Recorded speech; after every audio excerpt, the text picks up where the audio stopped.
Muy buenas tardes, ¿cómo están? Vamos a conectar la cámara.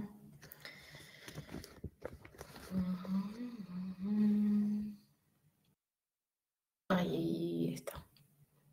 Ok, bueno, mientras se va conectando mi cámara, quiero saber si alguien tuvo problemas con la asistencia de la semana pasada, porque últimamente no sé qué le pasa a la plataforma que yo configuro, ¿verdad? Para poner la asistencia y de repente me marca otro número o no sé qué pasa. Entonces, así como Mayara que me escribió, no sé si alguien tuvo algún problema también, me puede escribir acá o en el chat, igual nomás. Y voy a revisar, porque de repente, no sé, parece que carga mal o algo en los números. Eso puede ser todo manual, entonces pude haber cargado mal. Voy a controlar eso. Bueno, ¿qué tal? ¿Cómo están? No sé si se fijaron, pero yo me estuve fijando ayer más o menos que tenemos un parcial marcado para la próxima semana ya. No sé si llegaron a ver eso, si ya saben, si así como yo se enteraron hace 2 días nada más, porque en teoría íbamos a tener una semana más para poder terminar todo el programa, pero entiendo que tienen otros exámenes también, entonces por eso se colocó ya la próxima semana, que sería el 2 de junio, si no me equivoco. Bueno, entonces, lo único que nos falta en realidad sí, yo me entero ahora sí, así mismo, es la próxima semana. Bueno, vamos a hacer algo, si les parece, porque lo único que nos falta dar en realidad es la parte de laringe, ¿está bien? Entonces, no quiero dar todo mal y pronto. Voy a dar hoy una breve clase nada más sobre la parte de anatomía, un poco de las lesiones, porque no es tampoco tan largo, ¿sí? Y después me voy a dedicar ya a hacer el examen, que todavía no hice, ¿verdad? Pero quiero definir, vamos a quitar cosas de este segundo parcial para que no sea tan largo, ¿está bien?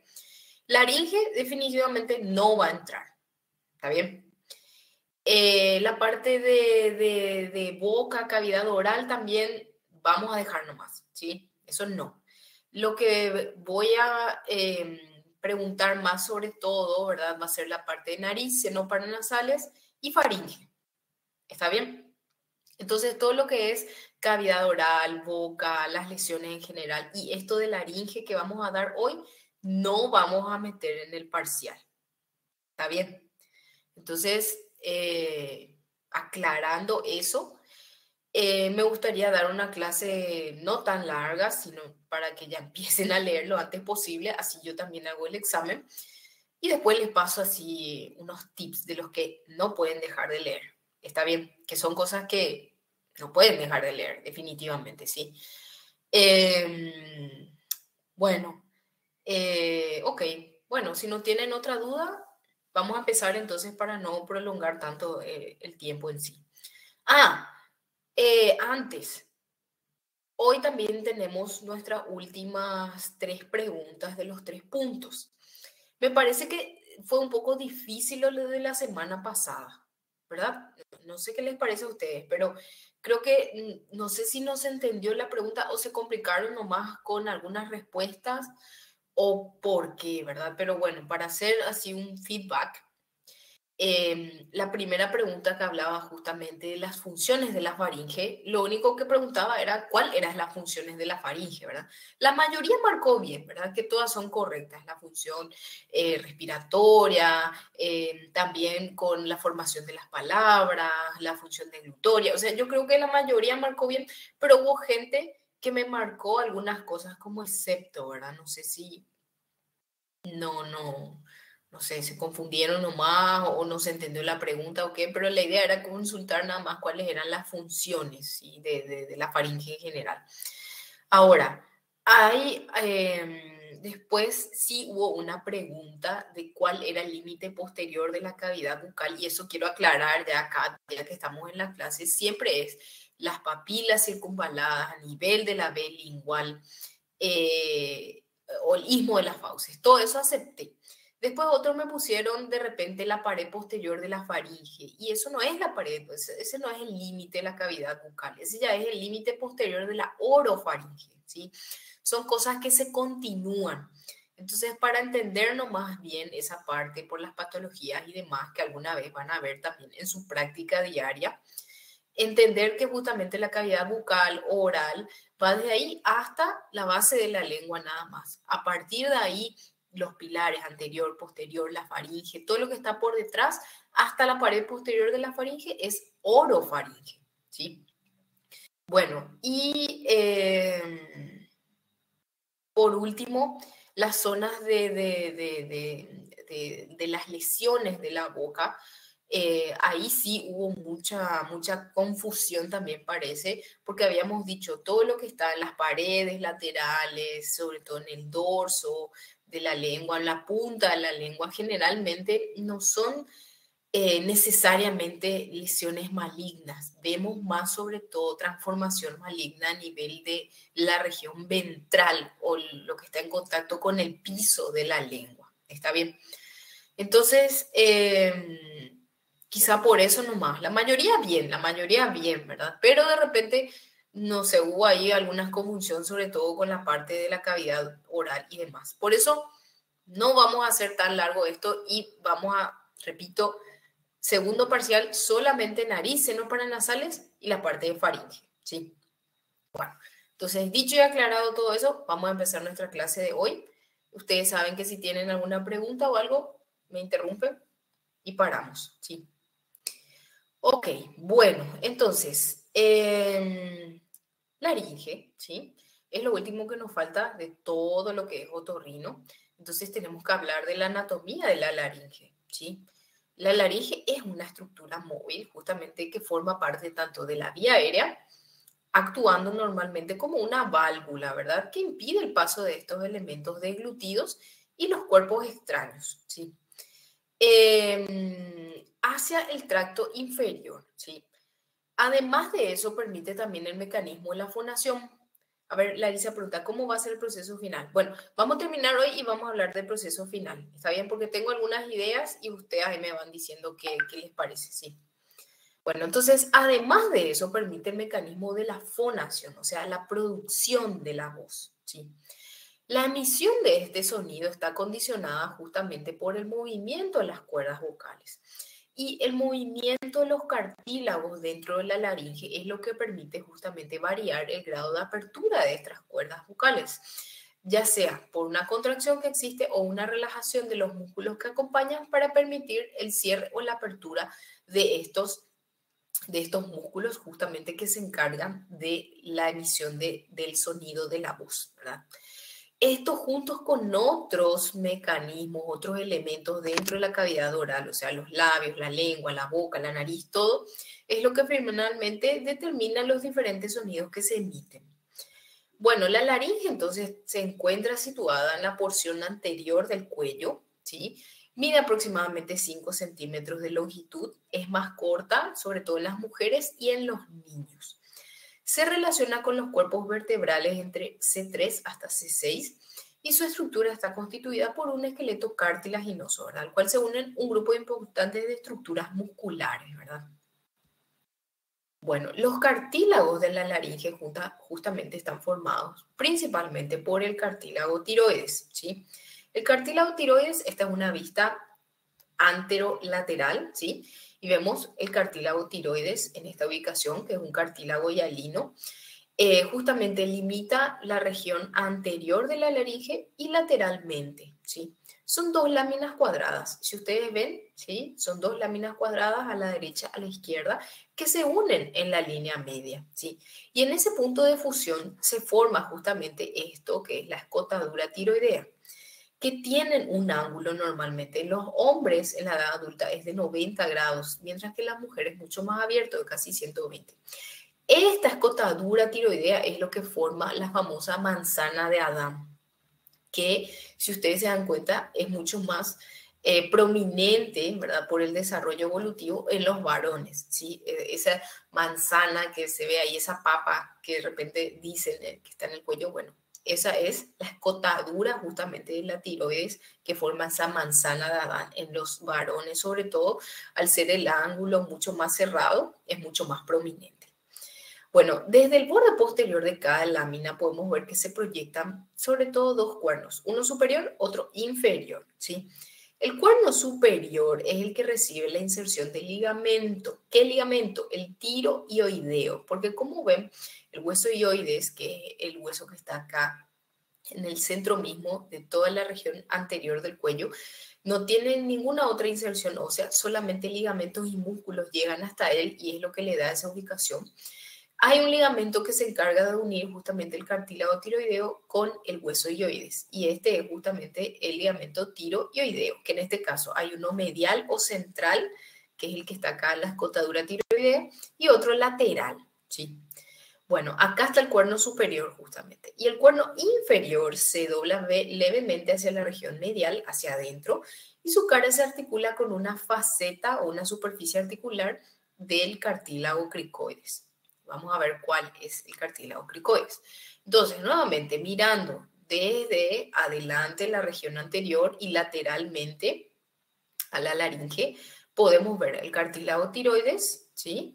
El hueso hioides, la epiglotis ahí que sobresale un poquito, y más abajo el cartílago cricoides. Este cartílago cricoides también es un cartílago hialino que tiene una forma de anillo de sello. Como ven, es mucho más delgada, en cierto sentido, su anillo hacia la región anterior, pero hacia atrás ven cómo se va engrosando y forma justamente como si tuviera esa forma de anillo de sello. Forma como un cuadrado, una superficie cuadrangular en la región posterior, ¿sí? Bueno, entonces muchas veces esta región se le refiere a ella como lámina del cartílago cricoides porque realmente parece una lámina. Vamos a ver en otra imagen por qué recibe ese nombre. Bueno, y en la parte superior, esta unión del arco con una lámina también lateral, encuentra justamente la faceta que se articula con el cartílago tiroides. Recuerden, en la región lateral dijimos que tiene una superficie articular, tanto a la derecha a la izquierda, con los cuernos inferiores o menores, también llamados del cartílago tiroides, ¿sí? Es el único cartilaginoso completo del esqueleto laríngeo, ¿sí? Su preservación es esencial para mantener la vía aérea cerrada. Después vamos a ver por qué.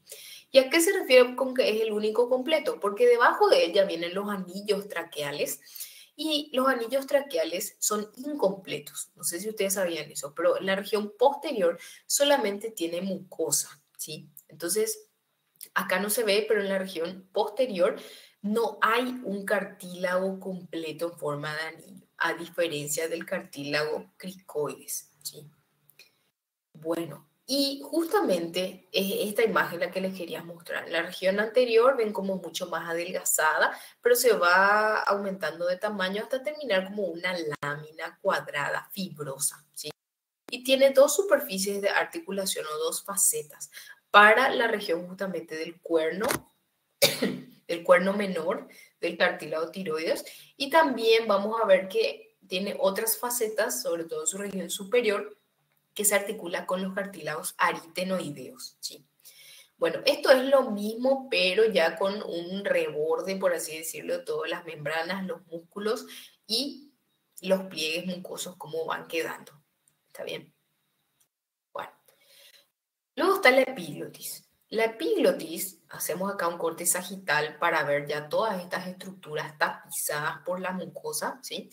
Vemos a la epiglotis que tiene una forma de hoja y se proyecta hacia arriba y detrás. ¿De qué? De la lengua. Acá está la base de la lengua. No se logra ver porque está cortada la imagen, pero acá debería estar la lengua, ¿sí? Y acá la base de la lengua. Un poquito abajo está el hueso hioides, ¿sí? Bajando un poco más, lo que se ve parcialmente es el cartílago tiroides. Y un poquito más abajo el cartílago cricoides, como estábamos viendo, ¿verdad? Bueno, y es la epiglotis en sí. Tiene una delgada porción, sobre todo inferior, que se inserta a través del ligamento tiroepiglótico, que es este que le une acá, ¿sí? El ligamento tiroepiglótico, une ese ángulo entre las tiroideas, ¿verdad? A nivel de la escotadura tiroidea. Y tiene una porción mucho más ancha superior que se dirige hacia arriba y hacia atrás y se conecta justamente con el hueso hioides, ¿sí? Gracias al ligamento hioepiglótico, ¿sí? Siempre los nombres son similares, de dónde a dónde va. ¿Está bien? Para tener una idea. Entonces dijimos ligamento tiro, ¿sí? Epiglótico, y ligamento io epiglótico, ¿sí? Bueno, el borde superior, dijimos, es libre, ¿sí? Su cara anterior está cubierta por una mucosa que viene desde donde, desde la base de la lengua. En la línea media de esa mucosa se forma un pliegue que se llama gloso epiglótico. Claro, porque se extiende desde la base de la lengua hasta la epiglotis. Y a ese nivel justamente forma, junto con los ligamentos glosoepiglóticos laterales, las llamadas valéculas, que vamos a ver, se ve acá, ¿sí? Esta es una vista superior. Esto que está arriba es anterior, sería la base de la lengua, ¿sí? Esta es la epiglotis, que se ve de esa forma porque yo estoy mirando justamente desde arriba. Y dijimos que existen esos pliegues glosoepiglóticos o glosofaringeos, ¿verdad? Y los glosoepiglóticos laterales que delimitan justamente estas estructuras que reciben el nombre de valécula, ¿sí? Bueno, ¿qué más podemos ver acá? Acá podemos ver las cuerdas vocales en sí, que vamos a ver, existen las verdaderas cuerdas vocales, pero también están las otras, las falsas cuerdas vocales, que reciben el nombre también de banda ventricular o pliegue ventricular o falsa cuerda vocal. Miles de nombres le dan, no sé para qué, para confundir. Pero bueno, otras estructuras que podemos distinguir acá son, además de las cuerdas vocales, entre ellas la comisura anterior, que ven está bien cerradita, que está en relación justamente a la epiglotis, y más atrás la comisura posterior, que es un poquito más abierta. Bueno, hay otros cartílagos también. Acá están los cartílagos corniculados, los cartílagos cuneiformes, ¿sí? Que son estas pequeñas tipos nodulitos que aparecen a ese nivel. Y lo que está por abajo y no se logra ver son los cartílagos aritenoideos, ¿sí? Que en otra imagen, mirando, sería esto. Esto que están acá son los cartílagos aritenoideos, ¿sí? Los que están acá son los cartílagos cuneiformes y corniculados, como estuvimos ya viendo. Pero ¿qué pasa? Cuando yo hago una vista superior y miro así, evidentemente yo no voy a ver la aritenoide porque está tapizada de mucosa y no me permite ver. Yo lo único que voy a ver es esta parte de arriba, ¿sí? Esta es una vista posterior para seguir ubicándonos. Teníamos el hueso ioides, teníamos el cartílago tiroides, la epiglotis, ¿sí? Ven como dijimos, la base es súper fina, se ensancha con un borde libre. Acá tenemos la parte de la lámina posterior del cartílago cricoides, ¿sí? Ven cómo se articulaba con los cuernos menores y acá en esa faceta o superficie articular superior que tenía entraban los aritenoides, ¿sí? Y acá, ¿qué tenemos? Los cartílagos corniculados y los cuneiformes, ¿sí? Bueno, y ven, esto es lo que yo le había dicho. El cricoides es el único anillo traqueal que tiene cartílago en toda su superficie. Los otros anillos traqueales no, en la parte posterior tienen solamente una pared membranosa de la tráquea, una mucosa, ¿sí? Ok, bueno, entonces los cartílagos aritenoideos, como ya vimos, son también dos cartílagos hialinos que tienen una forma piramidal. En realidad parecen como un sombrero de bruja, ¿sí? Son triangulares y tienen como un gorrito así. Por eso muchas veces se les dice que se parecen a un sombrero de bruja. En fin, por si encuentran, para que sepan. Bueno, tienen una forma piramidal y están ubicados justamente en el borde superior de la lámina del cartílago cricoides, ¿sí? Esto es en el borde posterior, o sea, en la región posterior de la laringe, ¿sí? El vértice se curva hacia atrás y medialmente y se articula justamente con el cartílago corniculado, que es este pequeñito que ustedes ven ahí, ¿sí? Bueno, lateralmente forma un proceso muscular en el cual vamos a ver los músculos que se insertan justamente, sobre todo los músculos intrínsecos de la laringe. Los más importantes son el cricoaritenoide posterior y el cricoaritenoide lateral. Vamos a ver después eso. Bueno, los corniculados de Santorini, ya vimos, están ubicados por encima del cartílago aritenoides, ¿sí? Son los que dan esa rigidez a los repliegues que existen a ese nivel entre el aritenoides y la epiglotis. Y los cuneiformes también son dos pequeños ubicados en esa zona al lado mismo que le dan cierta rigidez a esos ligamentos. Bueno, entonces, solamente para repasar más de lo mismo e ir ubicándonos anatómicamente, tenemos una vista anterior, ¿sí? Donde vemos el hueso hioides, ¿sí? El cartílago tiroides, el cartílago cricoides. Vemos el borde libre de la epiglotis como sobresale justamente a ese nivel. Y mirando así es la misma cosa, solo que mirando desde la región posterior. Donde, ¿qué llama la atención? Cuerno mayor, cuerno menor, que se articula con el cartílago cricoides, los anillos incompletos de la tráquea.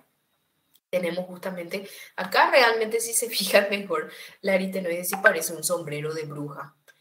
Acá sí tiene esa forma piramidal, que se articula justamente con los cartílagos corniculados. Bueno, ok. Sí, 10.000 veces la misma se entienda. Bueno, luego están las membranas y los ligamentos, que ya estoy moviendo algunos, ¿verdad? Ligamentos extrínsecos que conectan estructuras de la laringe con estructuras adyacentes, ¿sí? Y los ligamentos intrínsecos que conectan estructuras dentro de la laringe. Vamos a ver los extrínsecos primero, ¿sí? Bueno, de arriba hacia abajo tenemos la membrana tiroidea, que dijimos, se extiende desde dónde? Desde el cartílago tiroides hacia el hueso hioides, ¿sí? La membrana ioepiglótica, que ya habíamos visto en imágenes anteriores, conecta justamente el hueso hioides con la epiglotis, ¿sí? El ligamento ariteno-epiglótico justamente conecta ¿qué? La aritenoides con la epiglotis. Vamos a ver si alguna de las imágenes, creo que ya les había mostrado. Acá están. Los pliegues arítenos o ligamentos también ariteno-epiglóticos se encargan de unir justamente la aritenoides que está en esta zona con la epiglotis. ¿Ok? Bueno, y el tiro epiglótico es lo mismo, va de donde, desde el cartílago tiroides hasta la epiglotis. Esto era sobre todo un poquito por abajo del ligamento ioepiglótico, ¿sí? La membrana cricotiroidea va desde dónde? Desde el borde superior del cartílago cricoides hasta el borde inferior del cartílago tiroides, que es este número 7 que ustedes ven ahí. Bueno, y el ligamento cricotraqueal, más fácil aún, se extiende ¿desde dónde? Desde el borde inferior, esto que está acá, ¿sí? Desde el borde inferior del anillo del cartílago cricoides hacia el anillo traqueal. Bueno, todos estos son ligamentos y membranas que se encargan de dar soporte a la laringe, sobre todo uniendo estructuras extrínsecas entre sí. Luego están los ligamentos intrínsecos, o sea, unen cartílagos entre sí y juegan un rol muy importante tres estructuras a este nivel. La membrana cuadrangular, que forma parte del sistema elástico superior de la laringe también, y se extiende desde dónde? Desde los repliegues aritenoepiglóticos hacia el aritenoides, ¿verdad? Y el borde de la banda ventricular. Y el cono elástico, que es un sistema elástico también en la región inferior, sobre todo en la laringe, que se extiende desde la cricoides, desde el cartílago cricoides hasta las cuerdas vocales, ¿sí? Y finalmente el ligamento vocal o el verdadero músculo vocal, que es el tiro aritenoideo, ¿verdad? Que ocupa todo el borde de la cuerda vocal, entre la mucosa y el músculo. Esto vamos a ver a medida que vayamos viendo los músculos porque están por dentro, entonces es un poco más complicado de explicar. Pero vamos a ir viendo a medida que veamos los músculos. Bueno, y así también tenemos músculos que pueden ser extrínsecos y músculos intrínsecos. Los músculos extrínsecos son aquellos sobre todo que se relacionan con los movimientos y con la fijación de la laringe. Y asimismo, como su nombre dice, tiene una inserción en la laringe y otra por fuera de ella. Hay un grupo llamado depresor como tal de la laringe y entre ellos tenemos al esternoioideo, el tiroioideo, el homoioideo y un grupo elevador justamente el genoioideo, el digástrico, miloioideo, estiloioideo y los constrictores en general de la faringe también a este nivel, que justamente se encargan de hacer eso, ¿verdad? Elevar la laringe y deprimir o bajar en un sentido la laringe. Esto cuando ocurre esta compleja interacción que vamos a ir viendo de respiración y deglución, ¿sí? Vamos a ver en qué momento cada uno hace sus cosas. Bueno, y luego están los músculos intrínsecos como tal, que son aquellos que tienen sus dos inserciones dentro de la laringe y son sobre todo los responsables de los movimientos de las cuerdas vocales. Tenemos el músculo cricotiroideo, ¿sí? Cricotiroideo, ¿de dónde a dónde va? Desde el cartílago cricoides hasta la tiroides, justamente. ¿En qué parte está? En la cara lateral el arco anterior del cartílago cricoide se dirige hacia arriba justamente hasta terminar la parte posterior del borde inferior de la lámina tiroides, ¿verdad? Tanto a la derecha como a la izquierda. Es el único músculo de la laringe que está inervado por el nervio laríngeo superior, ¿sí? Su contracción provoca que la rotación de esta articulación cricotiroidea, entonces básicamente hace que la glándula tiroides se desplace hacia abajo y adelante y tensa las cuerdas vocales. Después están los músculos cricoaritenoides posterior y lateral, ambos inervados por el nervio laríngeo recurrente. El cricoaritenoide posterior también se extiende ¿de dónde? Desde la lámina del cricoides hacia arriba la fibra y afuera se insertan en el proceso muscular del cartílago aritenoideo. Y el cricoaritenoide lateral, lo mismo, desde el borde superior, de lo que sería la parte lateral del arco del cartílago cricoides, van a hacer proceso muscular del cartílago aritenoide. Se encargan de tensar y alargar las cuerdas vocales, ¿sí? Ambos actúan sinérgicamente para el cierre de estas cuerdas vocales. Y bueno, vamos a mostrar dónde están esos músculos. Entonces, en una vista posterolateral tenemos justamente el cartílago tiroides, así por transparencia, ¿sí? Y un poco de la mucosa. Tenemos justamente los músculos intrínsecos que son principalmente el cricotiroideo. Bueno, acá en realidad este está seccionado, vamos a ver después, pero los que estuvimos hablando también. El cricoaritenoideo lateral, ¿sí? El cricoaritenoideo posterior, tanto a la derecha como a la izquierda. Y dijimos, el cricoaritenoide posterior se tiene justamente una inserción en la parte posterior de la lámina del cartílago cricoides, se extiende con sus fibras oblicuas hacia arriba lateralmente y terminan donde en el proceso, acá están las aritenoides, están tapizadas por otros músculos, entonces no se les logra ver, pero ahí está el proceso muscular del aritenoides. Y lo mismo pasa con el cricoaritenoide lateral, ¿sí? ¿Ven? Lateral, en el borde superior de la parte lateral del cartílago cricoides va también hacia el proceso muscular, ¿sí? Bueno, y luego tenemos otros músculos, esto ya mirando desde arriba para que sea un poquito más fácil. El músculo tiroaritenoideo quizá es el músculo más importante de la laringe, ¿verdad? ¿Y por qué? Porque el músculo tiroaritenoideo, que justamente para ubicarnos desde arriba, ¿sí? Acá tenemos el cartílago tiroides, ¿sí? La aritenoides por detrás. Se extiende ¿de dónde? Desde la cara interna de la lámina del cartílago tiroides, ¿sí? Y de la superficie externa también de esta membrana cricoidea a este nivel. Y se inserta, va hacia atrás. ¿Hacia dónde? Hacia la región anterolateral del cartílago aritenoides, que acá está en esta zona y está cubierto más por músculo, ¿sí? Tiene dos porciones y acá está lo importante. Una porción medial, ¿sí? Una porción medial o interna que recibe también el nombre de ligamento vocal, que es esto que ustedes ven acá. La cuerda vocal o músculo tiroaritenoideo interno. Esa es la verdadera cuerda vocal. Porque también tiene otra porción que recibe el nombre de músculo externo, ¿sí? O falsa cuerda vocal. No sé tanto con los nombres, pero les menciono todos para que ustedes sea un poco más fácil de entender. Entonces, este músculo, dijimos, el tiroaritenoideo, tiene dos porciones, una porción interna o medial llamada ligamento vocal o músculo tiroaritenoideo interno. Una porción externa o lateral, también llamada ligamentos vocales falsos o cuerdas vocales falsas o bandas ventriculares, también reciben ese nombre. Bueno, y justamente el tiroaritenoide interno es la verdadera cuerda vocal. Su contracción, su vibración por la mucosa que tiene en su superficie y la apertura y cierre justamente de esta es lo que permite la emisión del sonido para la voz. ¿Está bien? Bueno, y luego está el músculo interaritenoide, que creo que no le veo acá, ¿verdad? Es un músculo impar y se encuentra sobre todo entre las dos aritenoides y se encarga del cierre. No le veo acá, pero debería estar en esta zona. Es un único músculo que se encarga justamente de cerrar las glúteas. Se provoca la contractura de estos y o sea, la contractura del interaritenoideo y los otros, mientras tanto, están relajados. Entonces, al contraerse, permite el cierre de la cuerda vocal, ¿sí?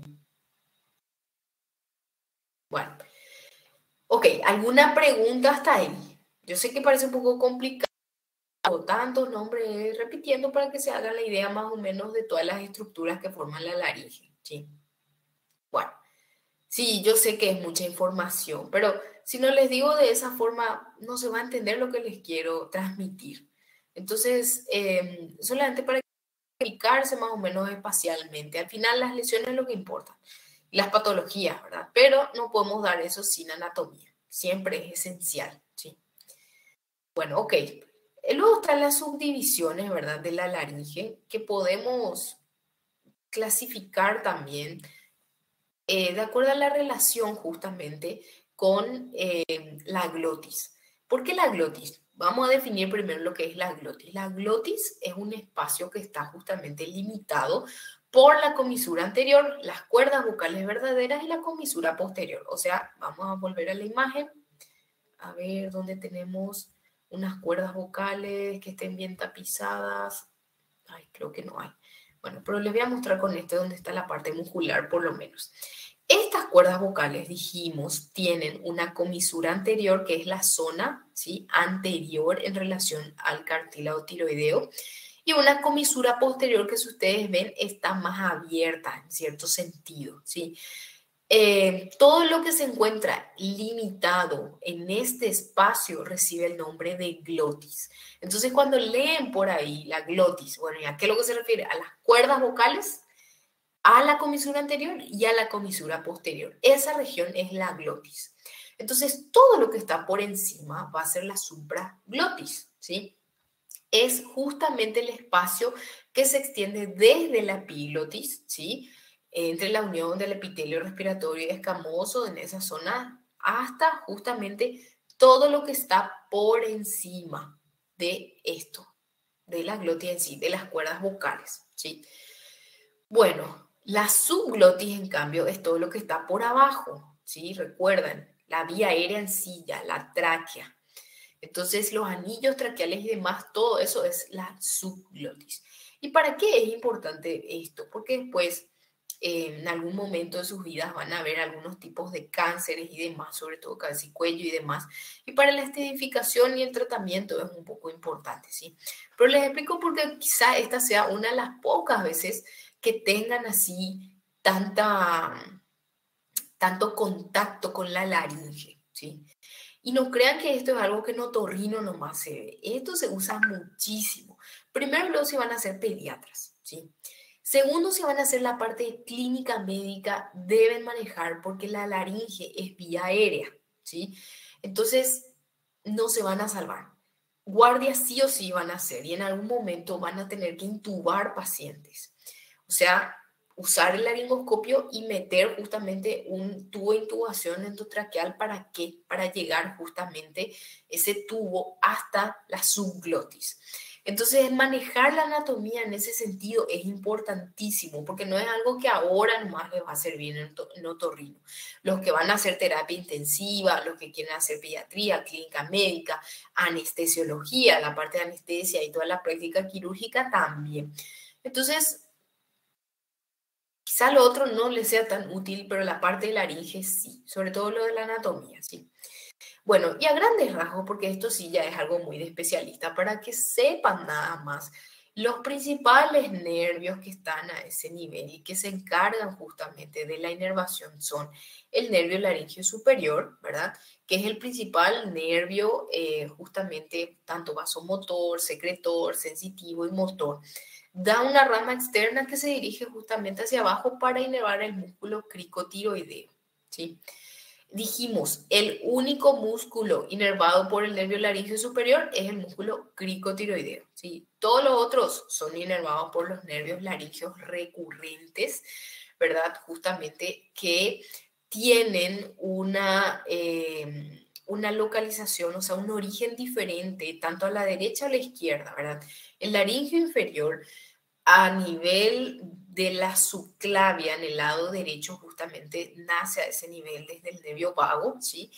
pasa por debajo de la arteria subclavia y asciende al surco justamente ubicado entre la tráquea y el esófago. Ahí alcanza el cartílago cricoides, ¿sí? Y el lado izquierdo se separa del bajo, pero a nivel del callado aórtico. Pasa por debajo de él y asciende hasta la laringe, ¿sí? ¿Por qué es importante conocer que sea diferente la localización? Porque muchas veces también hay cirugías que se hacen, por ejemplo, una tiroidectomía total, tiroidectomía parcial, esto más para los cirujanos específicamente, ¿verdad? Que muchas veces se hace una sección involuntaria, ¿verdad? O quizás por algún tumor, algún cáncer que ya ha involucrado al nervio en ese sentido, ya no se puede resecar. Bueno, entonces si llegamos a lesionar ambos nervios laringeos recurrentes, el paciente puede tener una dificultad respiratoria, ¿sí? O sea, se despierta de una cirugía, ¿verdad? Una tiroidectomía total, no debería tener una dificultad respiratoria, ¿sí? Pero cuando hay sección de ambos nervios, justamente que se encargan de inervar a este músculo, recuerdan de las cuerdas vocales verdaderas, el tiroaritenoideo interno, bueno, entonces ahí yo puedo tener una urgencia respiratoria y en esos casos tengo que hacer una traqueostomía, ¿verdad? Asegurar la vía aérea para poder ventilar a mi paciente. Bueno, ya a grandes rasgos, la irrigación está dada por ramas en realidad de la carótida externa. La carótida externa da algunas ramas a ese nivel, sobre todo la laringe superior, que es una rama a su vez de la arteria tiroidea superior que viene de la carótida externa, ¿verdad? Y una rama laringe inferior que viene también de la arteria tiroidea inferior, que es rama del tronco tirocervical que viene de la subclavia, ¿sí? El drenaje linfático es muy importante, sobre todo a nivel supraglótico, ¿verdad? ¿Por qué? Porque vamos a ver después que el pronóstico de sobrevida de los pacientes, de acuerdo al tipo de cáncer que encontramos en esa zona de la laringe y demás, varía mucho de acuerdo a la localización del tumor en sí. ¿Por qué? Porque a nivel sobre todo de la supraglotis, los ganglios linfáticos y la red linfática es mucho, mucho, mucho mayor, vamos a decir, y más rápido. Entonces, generalmente los pacientes que tienen un cáncer supraglótico de laringe suelen tener metástasis ganglionares más tempranamente en comparación a los otros pacientes, ¿sí? Bueno, ok. ¿Alguna pregunta de anatomía? Hasta ahí, que tenga.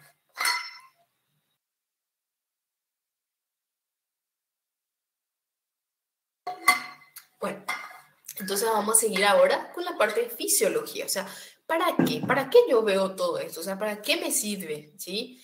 Bueno, la laringe como tal básicamente tiene tres funciones principales.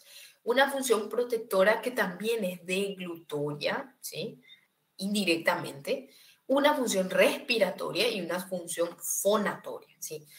O sea, ¿por qué esta función protectora o deglutoria? Porque el cierre laríngeo justamente se produce como una especie de reflejo a un estímulo, ya sea químico, térmico, físico, que se origina en tres principales pliegues laríngeos, ¿sí?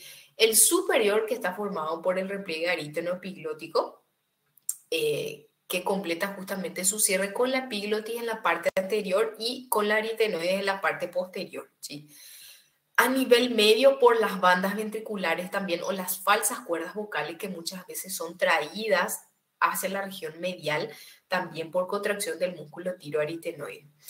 Y inferior por las verdaderas cuerdas vocales o el músculo también llamado tiroaritenoide interno es el más seguro, el más hermético.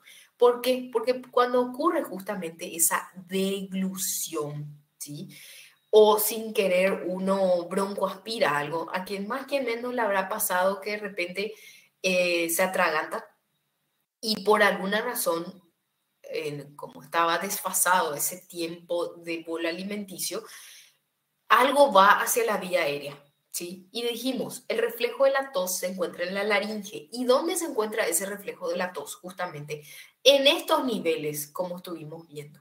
Entonces, cuando ocurre eso, es que da ese acceso de tos con la dificultad respiratoria y muchas veces eso ocurre porque parte del líquido, saliva, alimentos, algo sin querer se broncoaspira, va hacia esa zona.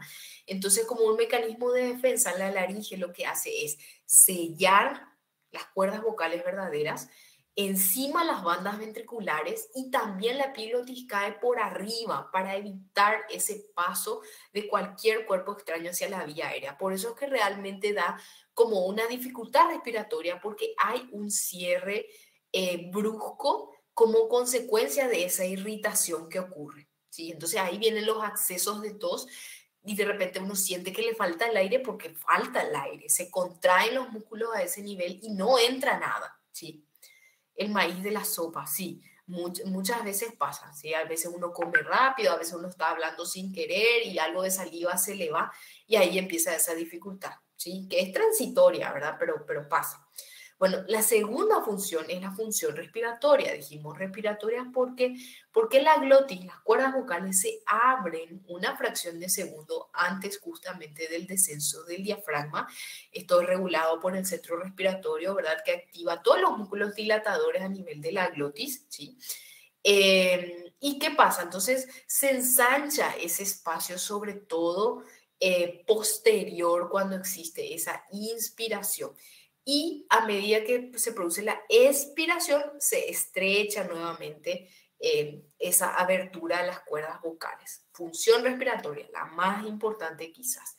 Bueno, y la función fonatoria también, la fisiología de la voz. Ya hablamos un poquito. La voz es justamente la emisión del sonido que pasa, es el aire que estaba contenido a nivel del tórax, como quieran llamarle, y que pasa con cierta presión a través de las cuerdas vocales. Entonces se emite un sonido que luego, posteriormente, gracias a la lengua, la cavidad oral, la rinofaringe, la orofaringe, todas las estructuras de la faringe, se va modulando la voz, ¿sí? O sea, la palabra, la articulación de la palabra como tal. Y a este nivel tenemos tres principales puntos que son importantes, ¿verdad? La tensión de los músculos intrínsecos de la laringe, la presión intraluminal y la presión también subglótica, ¿sí? Entonces, hay como una especie de ciclos, ¿verdad? Eh, una fase de apertura, una fase de cierre, ¿sí? Entonces, durante la respiración, ¿qué pasa? Las cuerdas vocales de repente permanecen cerradas, luego se abren justamente, como dijimos, unos segundos antes de que descienda el diafragma, entonces baja la presión, puede entrar el aire en la inspiración, ¿sí?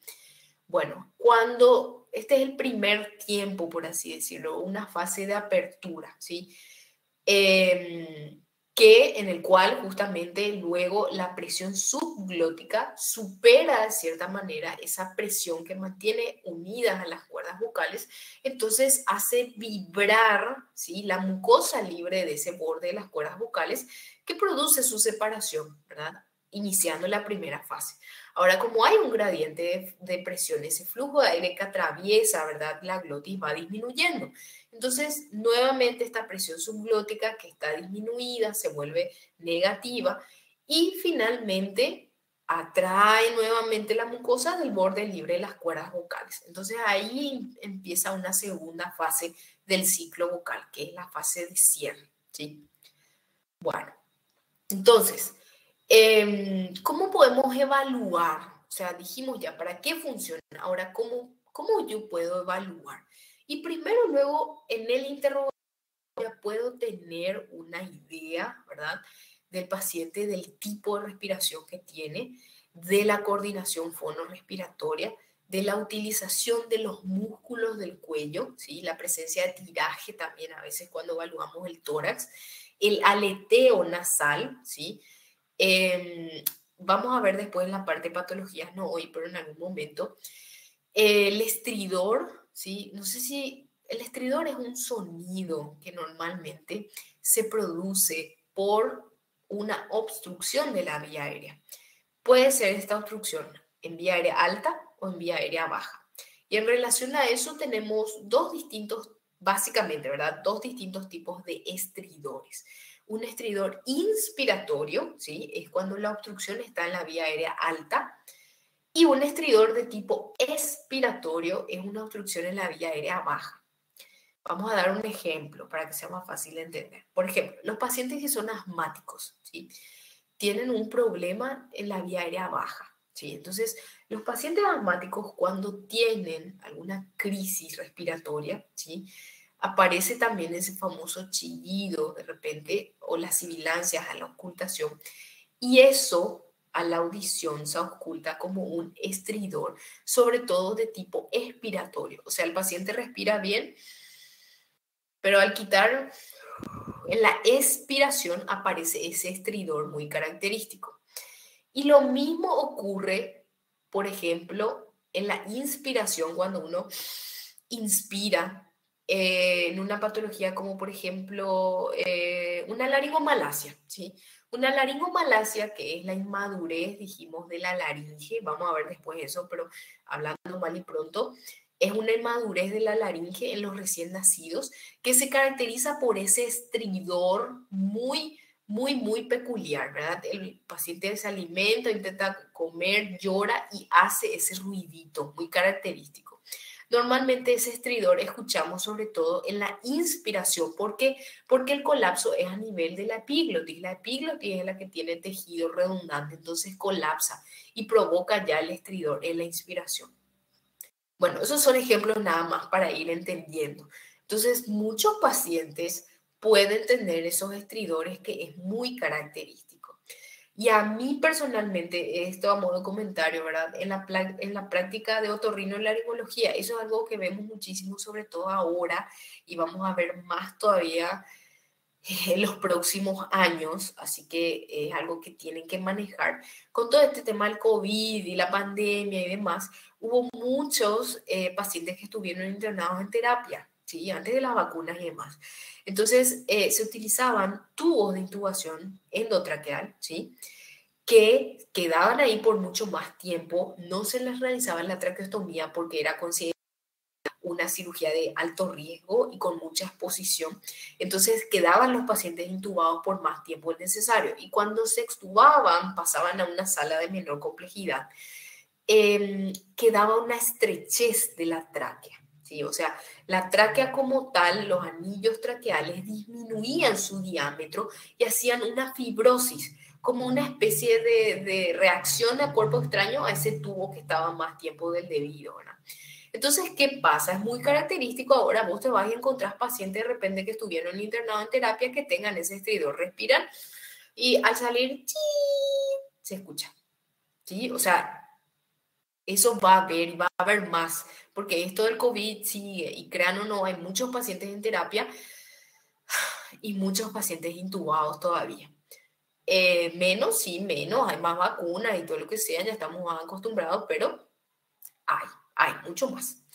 Bueno, entonces también indagar los hábitos, ¿verdad? Tabaco, alcohol, porque eso también me puede generar lesiones o algo si el paciente viene por molestias, características ambientales de su vida privada, laboral, ¿verdad? Polvo, vapores, ruidos, enfermedades hereditarias, ¿verdad? Propias del paciente, la presencia de reflujo gastroesofágico.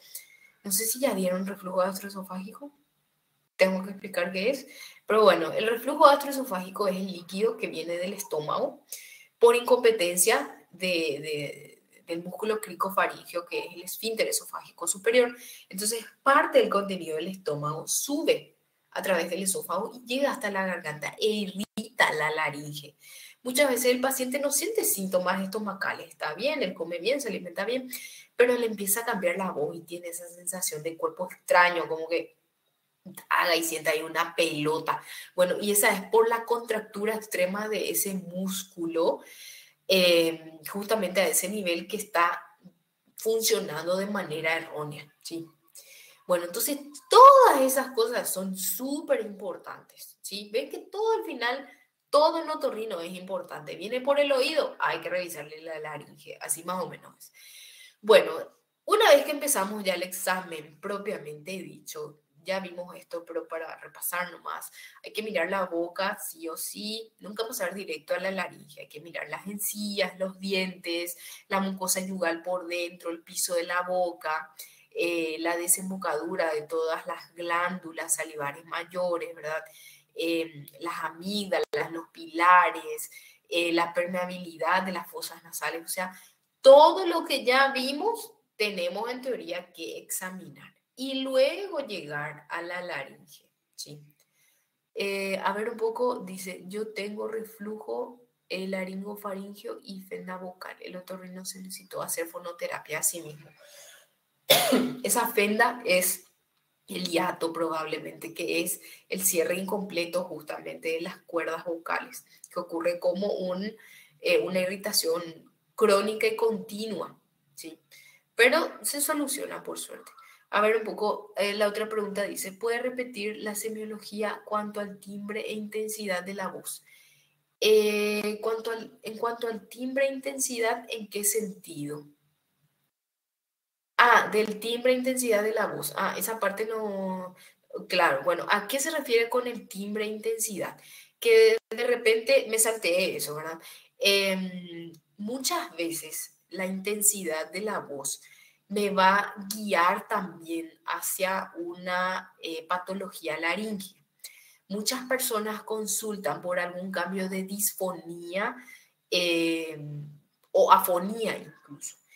Y hay que investigar en ese sentido, a eso se refiere con la intensidad del timbre. Primero, los antecedentes personales, si es un paciente que usa y abusa de su voz, por ejemplo, profesores, cantantes, vendedores y demás, porque muchas veces las personas usan mal su voz. ¿Mal en qué sentido? En que gritan o hablan demasiado fuerte, no se dan cuenta y de cierta manera están forzando, ¿sí?, la salida del aire, ¿verdad? A través de las cuerdas vocales, lesionando la mucosa en el borde libre de las cuerdas vocales. Eso vamos a ver en la parte de patología.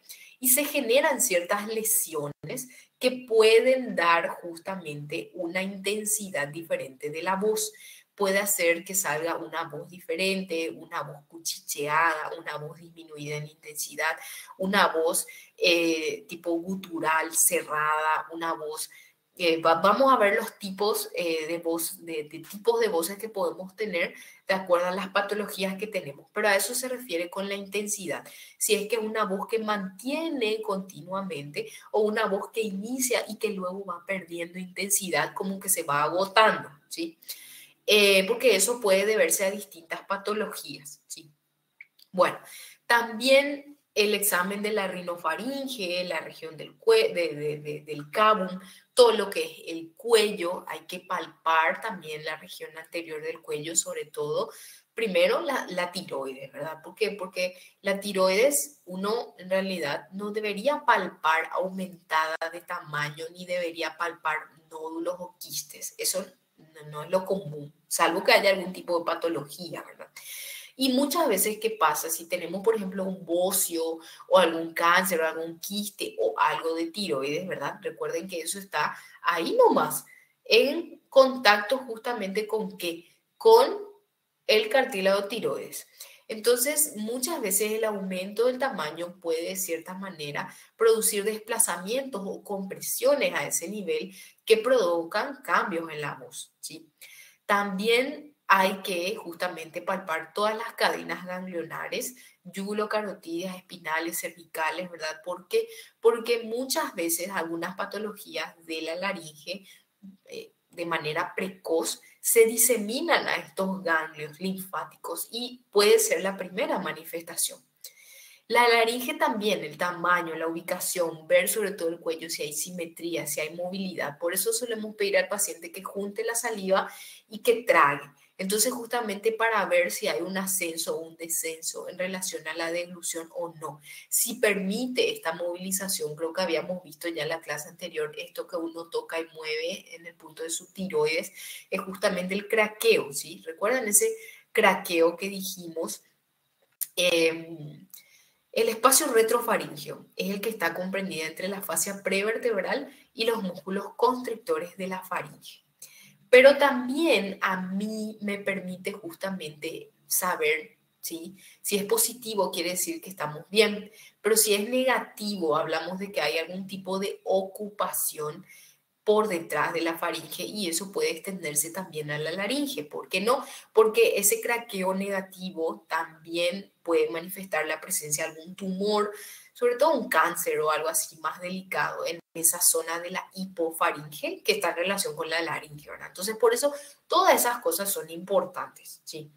Bueno, y luego ya la exploración instrumental, ¿verdad? Yo puedo hacer una laringoscopía indirecta, puedo hacer eso con el espejito laringio para mirar las estructuras, o puedo hacer también con un fibrolaringoscopio, ¿verdad? Introduciendo a través de la nariz cualquier cavidad nasal, llegando atrás hasta la rinofaringe, el caun, e incluso un poquito más abajo para visualizar la zona de la hipofaringe y de la laringe, ¿verdad? Bueno, y luego tenemos los estudios radiológicos en caso de que yo sospeche de algo más y no vea o no tenga la posibilidad de hacer una evaluación directa. Puedo pedir una radiografía de perfil laringio, sobre todo ¿para qué? Para ver este armazón cartilaginoso, sobre todo el hueso yoides, el cartílago tiroides, el cartílago tiroides, cricoides, los aritenoides, la epiglotis, las partes blandas también, ¿verdad? Sobre todo los repliegues arítono-epiglóticos. Y la luz laringea, ¿verdad? La luz laringea sobre todo en sus tres regiones, como vimos, supraglotis, glotis y subglotis. Y luego tenemos ya las radiografías contrastadas que se hacen con instilación de sustancias de contraste, como el bario, sustancias radiopacas en general, para ver a ese nivel justamente si hay algo. Esto sobre todo junto con las tomografías o las resonancias que pedimos con y sin contraste, sirve sobre todo cuando nosotros queremos tener una mayor diferenciación de estructuras musculares, cartilaginosas, y sobre todo si yo tengo algún tipo de tumor, ¿sí? Para ver la extensión y poder hacer una estadificación para poder definir un tratamiento, ¿sí? Ok, bueno. No quise dejar de hablar de esto, de traqueostomía, intubación endotraqueal, por todo el contexto en el cual estamos hoy en día, ¿sí? Como yo les dije, esta parte de la laringe es algo del cual no se van a salvar.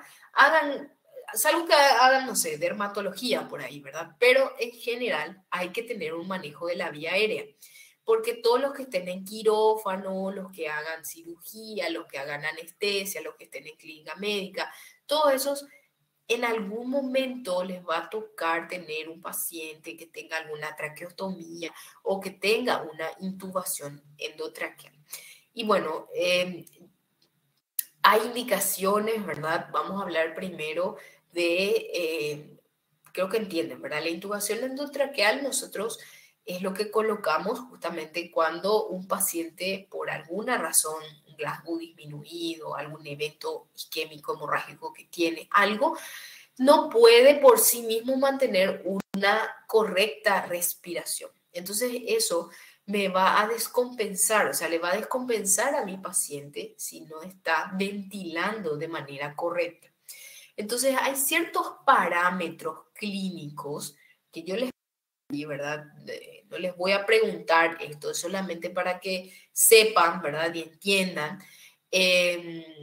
Cuando uno puede llegar a intubar al paciente es para asegurar justamente la vía aérea y permitir a este paciente conectarse a un respirador o algo, alguien más, un aparato, una máquina, que haga por él lo que él ya no puede hacer, ya sea porque tenga algún cuadro obstructivo grave a nivel pulmonar, una neumonía, una bronconeumonía, algo que le esté descompensando, o que tenga una bradicardia o una taquicardia muy intensa, alguna depresión, agotamiento muscular, pérdida del sensorio, disminución de Glasgow, algo que haga que mi paciente ya no pueda por sí solo mantener una ventilación correcta. Entonces ahí yo debo intubar a mi paciente.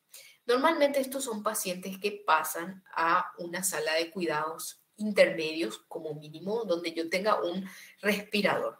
Esto también puede ser una unidad de terapia intensiva, ¿verdad? Que sería lo más, eh, eh, lo más grave que puede estar, ¿verdad? Y es donde se manejan los pacientes más complejos, ¿sí? Y hay ciertas indicaciones, como dijimos, algún síndrome de obstrucción laringea, ¿sí? Algo ahí a nivel de la laringe, ¿sí? Un espasmo muchas veces de la laringe produce el cierre completo, ¿verdad?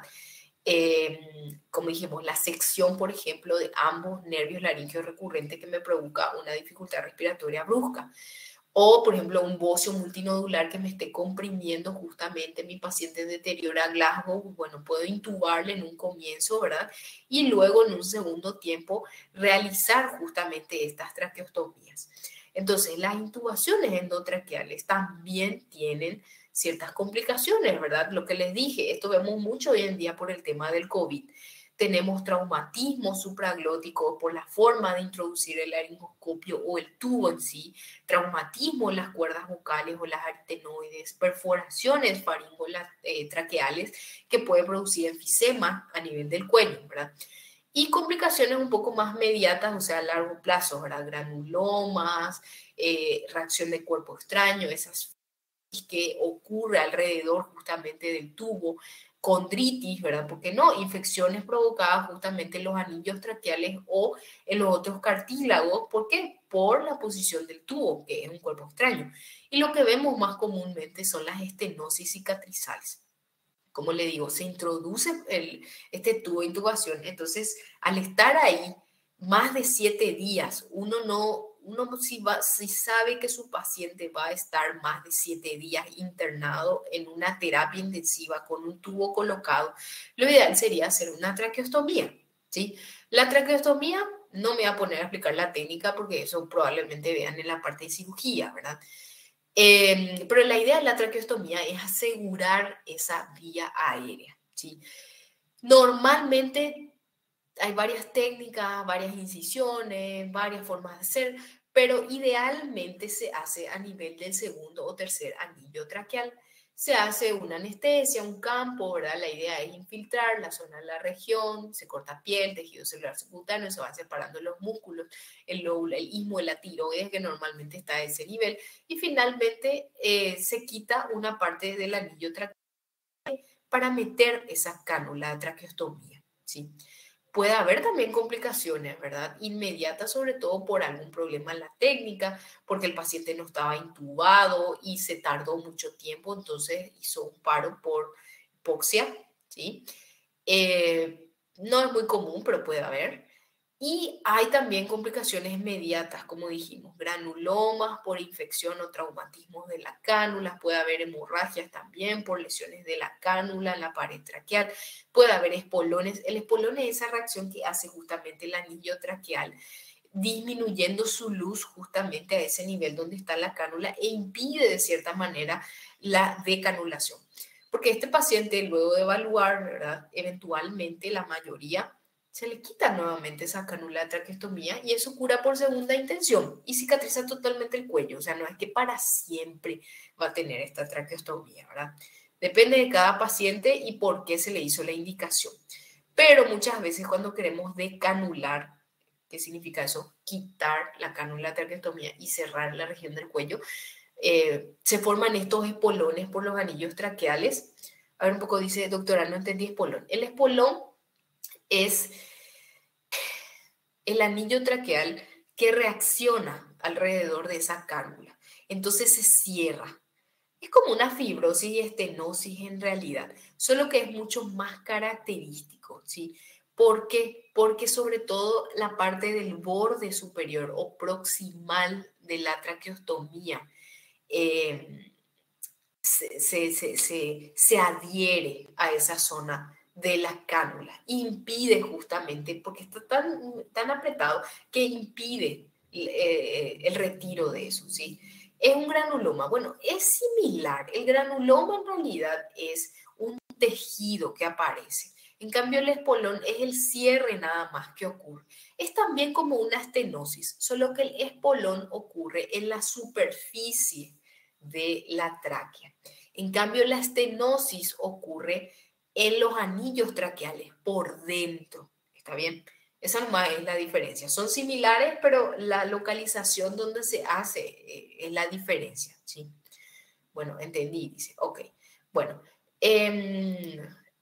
Los cierres, como les dije, el traqueostoma, esto también se puede cerrar. Esto hacemos los otorrinos, sobre todo, hacemos una evaluación para decanulación, en la cual evaluamos justamente las cánulas de estos pacientes para ver si son o no aptos y eso se quita.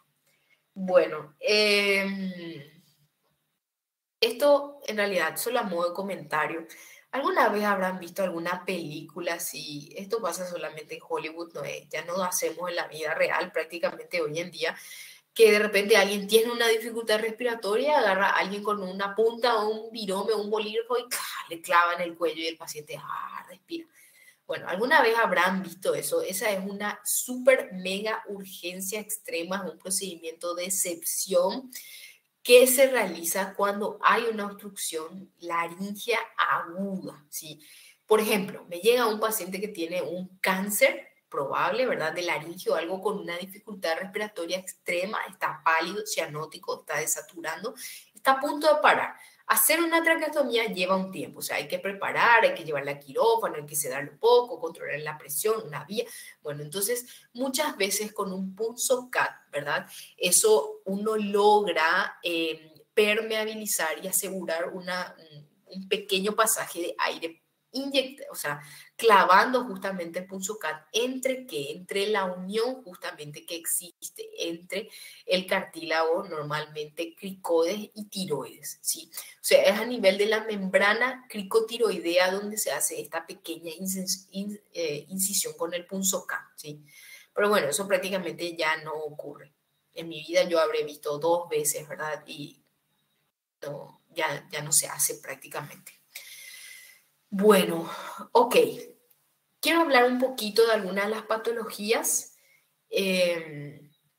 Las más comunes, estas son patologías normalmente inflamatorias, eh, benignas, ¿sí? Porque hay varios tipos de patologías también en la laringe. Y bueno, vamos a ir hablando. Dijimos, la anatomía funcional, ¿verdad? La estructura de sostén de la laringe está dada por un esqueleto cartilaginoso que a su vez está formado por los cartílagos, ¿verdad? Tiroides, cricoides, aritenoides, el cartílago de la epiglotis.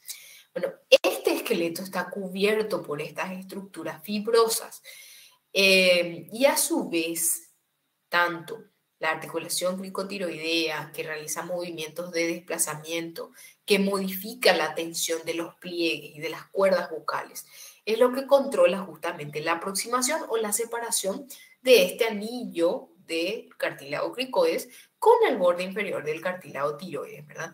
Y a su vez, los cartílagos aritenoides con los movimientos de rotación es lo que permiten que se aproximen y se cierren finalmente la glotis, que son las cuerdas vocales. Bueno, entonces, dentro de estos músculos tensores de los pliegues vocales o de las cuerdas vocales, el más importante es el cricotiroideo, ¿sí? Que justamente se encarga de relajar y de tensar estos pliegues vocales. El segundo músculo en importancia es el músculo tiroaritenoideo, el músculo bucal, que es justamente la cuerda vocal y es el responsable de aumentar la tensión de estas cuerdas vocales, sobre todo al tiempo que estrecha la glotis, ¿sí? Bueno, toda la laringe, igual que el resto, ¿verdad? De toda la vía aérea, es un epitelio cilíndrico ciliado pseudoestratificado. O sea, hay células cilíndricas que tienen cilios móviles también que aseguran el movimiento periódico. ¿Para qué? Para movilizar justamente las partículas que son inhaladas hacia la faringe. ¿Para qué? Para que no vaya a la vía aérea. Hacia la faringe para su deglución, ¿sí? También hay células mucosecretoras que se encargan de acompañar a este movimiento para permitir que la mucosa siempre esté húmeda. Bueno, normalmente, además de este tipo de epitelio cilíndrico, que es el común, tenemos también un epitelio pavimentoso estratificado. Pero este epitelio pavimentoso, que es un epitelio, sí, es un epitelio escamoso, ¿verdad? Pero no queratinizado, que encontramos sobre todo en donde, en las zonas donde hay mayor roce, mayor presión, donde la mucosa está expuesta a mayor presión justamente del aire que se expulsa desde los pulmones. A nivel del borde libre, de las cuerdas vocales y las zonas anexas, sobre todo de los pliegues vocales o las cuerdas vocales, en la epiglotis, sobre todo en la cara lingual, su borde superior, la porción inferior de la cara laríngea y los pliegues aritenoepiglóticos.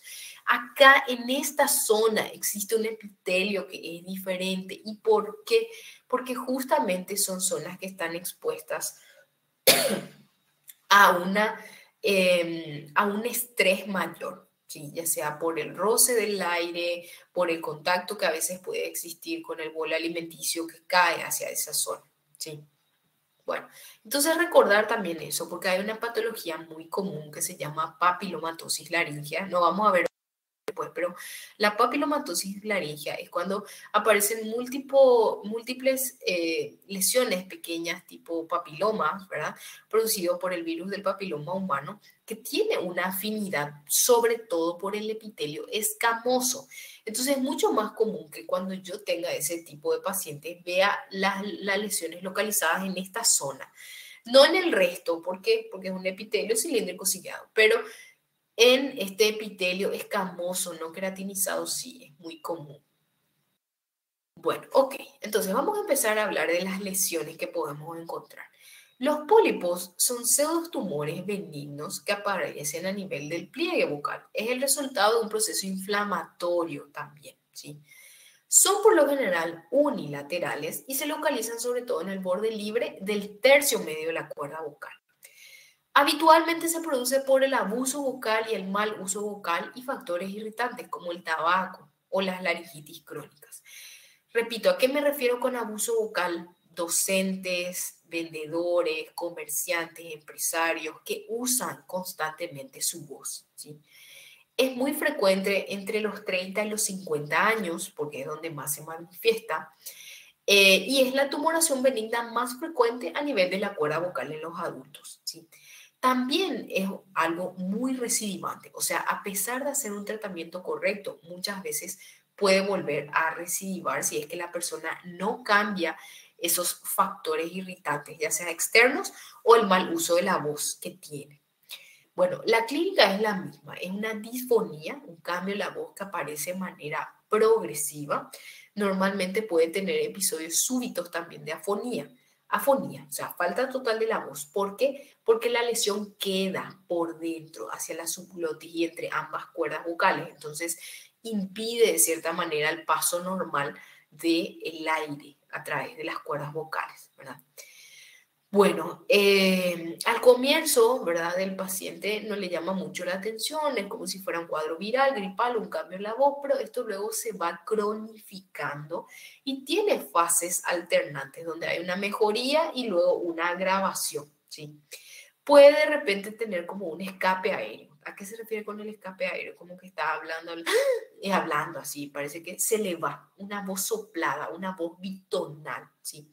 A eso se refiere con el escape aéreo, que está hablando, hablando, hablando y de repente se va un poquito y vuelve, ¿sí? A veces incluso el paciente refiere que tienen como una sensación de cuerpo extraño, que hay algo ahí.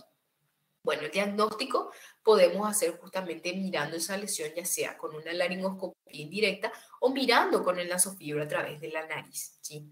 Y bueno, ¿y qué vemos? Vemos esto. Vamos a ubicarnos primeramente. Cuerdas vocales, ¿está bien? ¿Sí? Dijimos que normalmente este tipo de lesión, ¿ven? Como es una lesión bien inflamatoria, ¿ven? La coloración que tiene está bien delimitada, está sobre todo de un lado, dijimos, esto es unilateral, en este caso a la izquierda, ¿sí?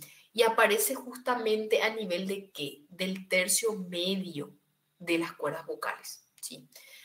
Tenemos acá nuestra comisura anterior, todo lo que está hacia acá es anterior. Esto que ustedes ven acá son parte también del resto de las amígdalas linguales, que en este caso están súper hipertrofiadas, ¿sí?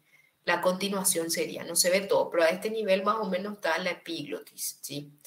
Y acá atrás vemos la comisura posterior. Recuerda que dijimos que el músculo interaritenoideo y el cricotiroideo también en ese nivel, sobre todo el interaritenoideo, que era el músculo impar, se contraía y no, ¿para qué? Para producir sobre todo la apertura y el cierre de estas cuerdas vocales. Bueno, pero volviendo al tema, dijimos unilateral, rojiza, de carácter inflamatorio, ven cómo es único y se ubica sobre todo en donde, en el tercio medio de las cuerdas vocales, ¿sí? Bueno, Puede ser sésiles, pueden ser pediculados. ¿A qué se refiere con eso? Que puede tener un pequeño pedículo que se visualiza, por eso es que a veces produce esa afonía o ese escape vocal. Porque si tiene un pedículo, esto puede estar normalmente y de repente cae hacia la subglotis y le provoca esa dificultad leve respiratoria al paciente, como el escape de la voz, porque de verdad se le va. Luego esto puede volver a salir. Esto sobre todo es muy peligroso cuando tenemos lesiones únicas que son pediculadas, pero de mayor tamaño. ¿Sí? Hasta este tamaño es un poco es bien tolerado. Bueno, el tratamiento es la cirugía. Esto no hay caso. Y lo más importante después de hacer una buena resección quirúrgica es fonoterapia, la rehabilitación. ¿Por qué? Porque esto es altamente recidivante. ¿Sí? Si es un proceso inflamatorio crónico producido por tabaco y la persona fuma, pero nunca deja de fumar, por supuesto que siempre van a volver a aparecer. Y también si utiliza mucho su voz y no cuida, no se hidrata como debería, también va a volver a aparecer. Bueno, las segundas lesiones que tenemos son los nódulos. Los nódulos son engrosamientos que están localizados en la mucosa, que se sitúan sobre todo en el borde libre del repliegue vocal. Son dos. ¿Ven cómo son dos? Son mucho más pequeños en comparación a los otros. Se ubican en la unión entre el tercio anterior, sobre todo, y el tercio medio de la cuerda vocal, en un punto que recibe el nombre luego de punto nodular. ¿Sí? Estas lesiones normalmente tienen este aspecto de engrosamiento leve, grisáceo o rosado, ¿verdad? El tamaño y la consistencia suele ser variable, pero normalmente son así, bastante pequeños, ¿sí? Yo acá les pude hacer la clasificación, pero esto es nada más para que entiendan, ¿verdad? Los distintos nódulos que pueden haber. Eh, Sobre todo lo que más vemos en los adultos son los llamados kissing nódulos o nódulos especulares, porque son lesiones, ¿verdad? Bilaterales siempre y son la presentación más frecuente. Es como si fueran en espejo. Si ustedes ven, parecen que se dan un besito al cerrar. Por eso se llaman kissing nódulos o nódulos especulares. ¿Sí? Bueno, estos nódulos también se originan por el estrés crónico que se produce por la fricción excesiva de las cuerdas vocales, que en un inicio generan una congestión vascular, pero luego eso desarrolla un edema y la lesión en sí, ¿sí? La epidemiología aparece sobre todo más frecuentemente en las mujeres, ¿verdad? ¿Por qué? Porque las cuerdas vocales en las mujeres son un poquito más cortas que en el varón. ¿Y eso por qué? Eso por la disposición que tenía, recuerdan, dijimos el cartílago tiroides normalmente, que en las mujeres se mantenían un ángulo de 120, pero en los varones se estiraba un poquito más y bajaba a 90 grados, entonces las cuerdas vocales son más largas, ¿sí? Y es lo que permite justamente a ellos en ese sentido mantener una voz que sea mucho más grave, más, ¿verdad? En cambio, en las mujeres la voz es mucho más aguda, también por la longitud de esa cuerda vocal. Y la forma en la que ondulan también, la frecuencia a la que pueden llegar. Bueno, normalmente este tipo de lesiones aparecen en personas jóvenes entre los 20 y 30 años, también un patrón profesional claramente marcado, ¿sí? La clínica es similar a casi todas estas lesiones. Hay una disfonía ya de larga evolución que se va agravando progresivamente, ¿verdad? Y puede haber una alteración sobre todo de la voz al cantar y sobre todo en los agudos, al ser bilateral, ¿sí? El diagnóstico hacemos igual, puede ser por la laringoscopia indirecta, puede ser con el nasofibro. Hay un estudio también que se llama videostroboscopía, en el cual se ve como una especie de cámara lenta. La videostroboscopía es una luz pulsada que se envía justamente a nivel de las cuerdas vocales cuando hay ese movimiento y se le pide al paciente decir y algunas palabras y vemos justamente cómo vibran las cuerdas vocales, ¿sí? Bueno, el tratamiento es igual, ¿verdad? En los adultos, idealmente hay que hacer un reposo vocal relativo, ¿verdad? O sea, hay que evitar en lo posible hablar, forzar la voz los 10 a 15 días, ¿verdad? Al comienzo. Luego, sí o sí, una rehabilitación para mejorar sobre todo la técnica y el uso de la voz. Y finalmente esto se tiene que operar también. O sea, generalmente no mejora de por sí nomás, porque no hay un medicamento. Uno puede darle analgésicos, antiinflamatorios, cosas así, ¿verdad? Em, pero va a persistir ahí la lesión. A ver, Juliana pregunta, ¿esto ocurre por reflujo? Esto ocurre por reflujo, el edema de Reinke, ¿sí?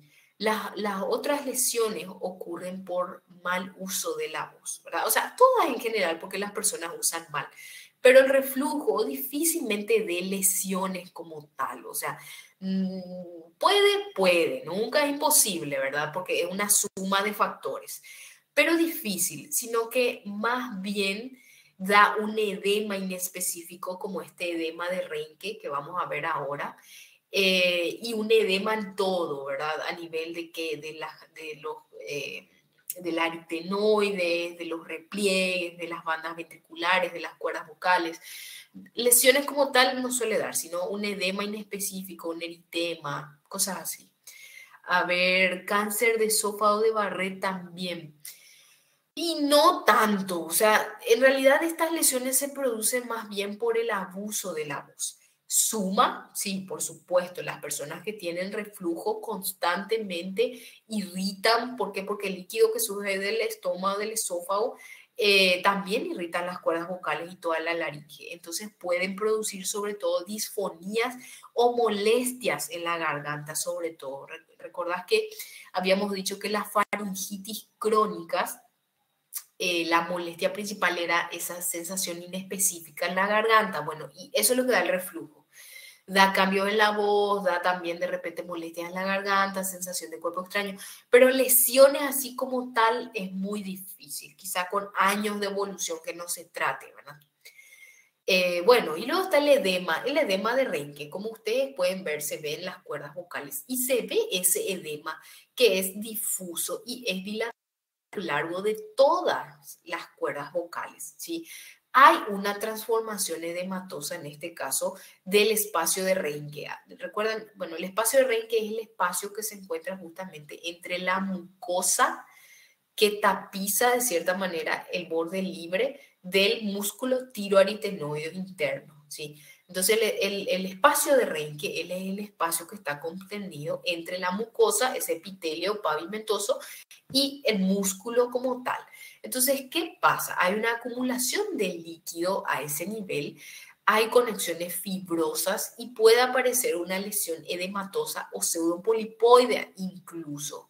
No es muy común, sobre todo el edema es lo que vemos más. Bilateral entre el 60 y 85% de los casos es lo más común. También ocurre por abuso de la voz y en gran medida por factores externos. Acá, por ejemplo, está lo del reflujo gastroesofágico, el abuso del alcohol, porque también da mucha acidez, el hipotiroidismo en el contexto de una infiltración mixedematosa también como una complicación puede aparecer. Y vemos más comúnmente en pacientes entre los 40 y los 60 años, ¿sí? La clínica es similar. Hay un edema crónico que va evolucionando de forma progresiva, insidiosa, y generalmente eso con el correr de los años se traduce en una disminución de la potencia de la voz, ¿sí? No es tan fuerte, es como que la persona habla más despacio. Y luego eso se traduce en una ronquera, un cambio de la voz que al comienzo es intermitente, pero luego ya se vuelve permanente, ¿sí? Sobre todo hay cansancio en las fonaciones prolongadas, ¿sí? También la persona puede perder sobre todo el registro agudo, y finalmente esto es mucho más frecuente también en las mujeres que pueden ir perdiendo sus características típicas de esa voz femenina, adquiere una cualidad más masculina, ¿verdad? Bueno, el diagnóstico, como dijimos, es similar. Yo tengo que mirar mis cuerdas engrosadas y tienen que estar ocupadas por un tejido de consistencia blanda, gelatinosa, ¿sí? Esto es uno de los únicos, las únicas lesiones que en realidad no es necesario hacer ningún tipo de, ¿cómo se dice?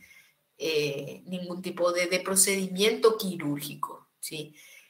¿Por qué? Porque en realidad al ser un edema y no ser una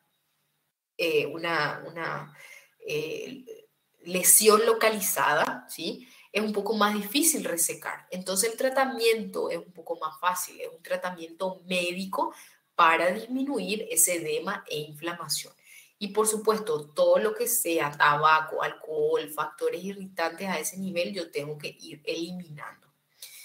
Bueno, también tenemos los quistes mucosos. Los quistes son tumefacciones que aparecen a nivel del repliegue vocal, también como resultado de una secreción más bien mucoide. Puede ser supraglótico, puede ser glótico e incluso puede ser subglótico. Y a grandes rasgos tenemos dos tipos de quistes, los quistes mucosos y los quistes epidérmicos. Los mucosos son adquiridos, o sea, se producen por alguna obstrucción a este nivel de glándulas mucosas del epitelio de la cuerda vocal. Entonces, hay un proceso inflamatorio secundario, algún tipo de factor irritante externos.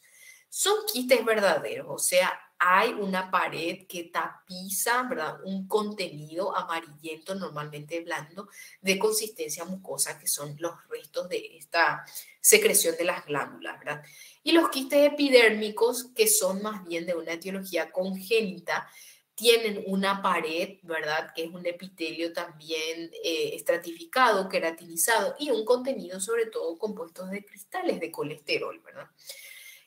Ambos quistes suelen ser también unilaterales y están asociados a otro tipo de lesiones vocales como lesiones, pólipos o nódulos, ¿verdad? Es mucho más común entre los 30 y 50 años. Bueno, a la clínica es similar. Tenemos una alteración del timbre de la voz, ¿sí? Y las personas sobre todo refieren una sensación de cuerpo extraño, de una fatiga, un cansancio vocal, ¿sí? La voz es más rasgada. ¿Cómo hacemos el diagnóstico? Igual yo tengo que poder visualizar este tipo de lesión, ¿verdad? Sobre la cuerda vocal puede tener, recuerden, es unilateral.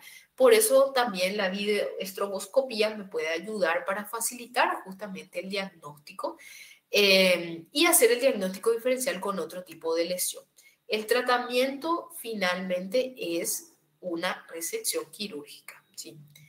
Bueno, para hacer el ejercicio mental del diagnóstico diferencial, ¿a qué se parece este quiste mucoso? Cierto, es único. ¿Qué otra lesión dijimos que era única? Miren su localización también, está en el tercio medio de la cuerda vocal. ¿Qué otra lesión dijimos que era única, que era la más común que aparece en los adultos, que está ubicado en el tercio medio? ¿Sí? El pólipo, genial, perfecto, se entendió. Entonces, si yo tenía, ven, ¿y qué otra diferencia les parece que encuentran? ¿Ven cómo tiene una superficie que le tapiza bien, como si tuviera un contenido, pero sobre todo la coloración, como es diferente, ¿sí? El primero, este pólipo, dijimos que es el más común y es algo inflamatorio, entonces una coloración mucho más eritematosa, ¿sí? Congestiva, vascularizada, incluso parece, como si fuera mucosa, ¿verdad? Pero esta es mucho más amarillenta y justamente es por la secreción mucosa de las glándulas a ese nivel. Entonces, por eso es que tiene esa coloración característica, ¿sí? Bueno, ok, para ir terminando, también tenemos las hendiduras o surcus vocalis o estrías, ¿verdad? Que son justamente imaginaciones que ocurren de la mucosa, de las cuerdas vocales, que se profundizan en ocasiones hasta el ligamento vocal o hasta el músculo tiroaritenoide interno, ¿verdad?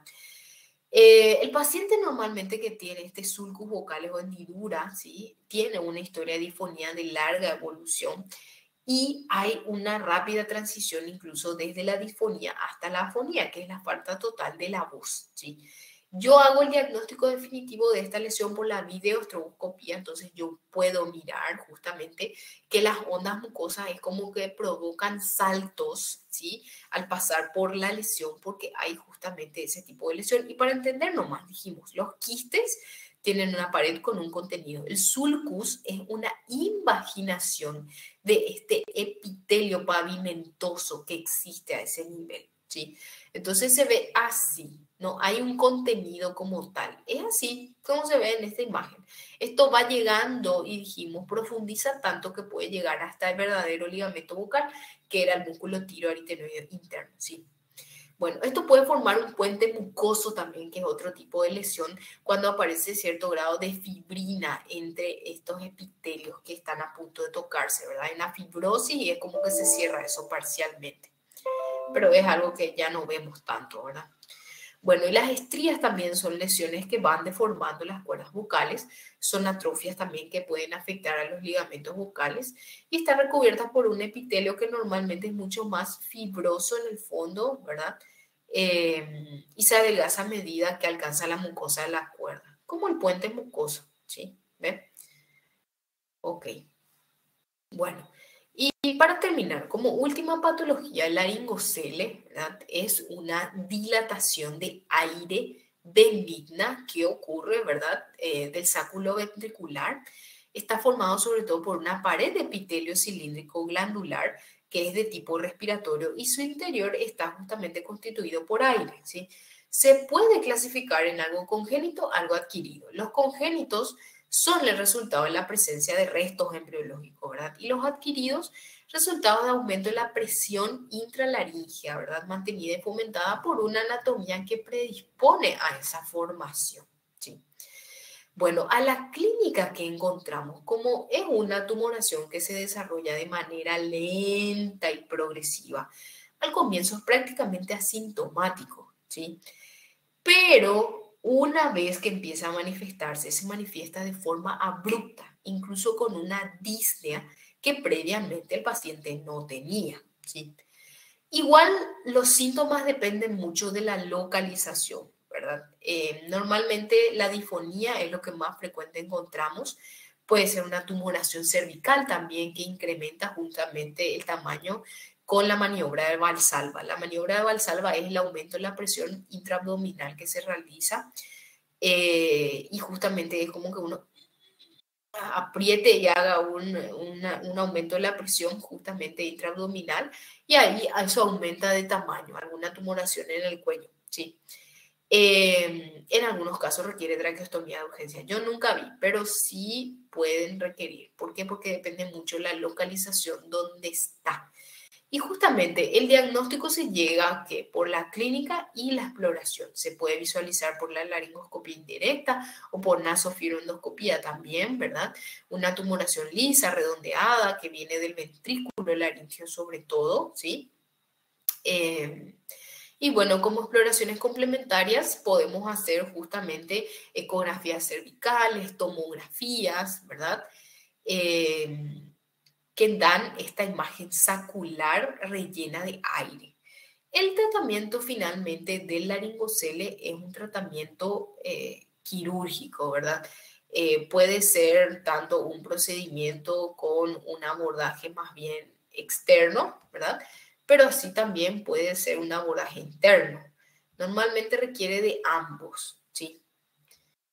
Bueno, ok. Entonces, eso era más o menos lo que les quería hablar hoy de esto, ¿verdad? Sobre todo de lo que es la anatomía de la laringe, la fisiología, la semiología, cómo examinar, cómo abordar, ¿sí? Un poquito de las patologías, sobre todo las patologías benignas, ¿sí? Porque esto es algo que vemos muy frecuentemente en el día a día, sobre todo en las personas que usan mucho su voz, ¿verdad? Los comerciantes, vendedores, cantantes y cosas así, ¿verdad?